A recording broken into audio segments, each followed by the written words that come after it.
చట్టం తెలియకుండా హైడ్రా అధికారులు ఇళ్లను కూల్చేశారని మాజీ మంత్రి హరీష్ ఆరోపించారు. కూల్చిన ఇళ్లకు నష్టపరిహారం ఇవ్వాలని ఆయన డిమాండ్ చేశారు. చాలా మంది పేదలు రోడ్డున పడ్డారని హరీష్ ఆవేదన వ్యక్తం చేశారు. ఇప్పుడు ఆల్రెడీ కొన్ని ఇళ్ళు కూలగొట్టింది కదా బై సాబ్, మీరు ఫోటోలు కూడా ఉన్నాయి ఇక్కడ.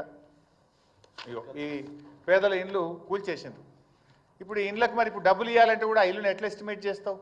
How do estimate these houses? How will you compensate these poor people? వీళ్ళకి ఎవరు బాధ్యత? ఇప్పుడు మూసీలో కూడా చూసిండ్రు బై సాబ్.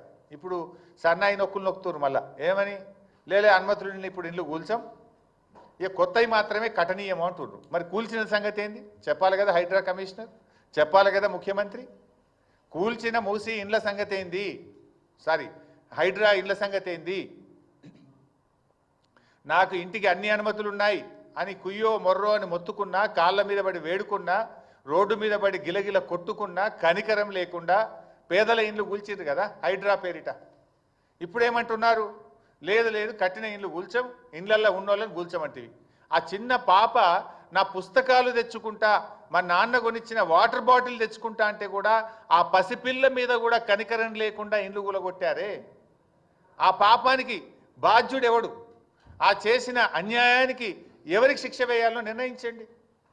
ఇప్పుడేమంటున్నారు, లే మేము ఇక కొత్తవి కూల్చాము అంటున్నారు, ఏదో డేట్ పెడతాము అంటున్నారు. మరి కూల్చిన వాటి సంగతి ఏంటి? వాళ్ళు కట్టిండ్రు, డబ్బులు కట్టిండ్రు.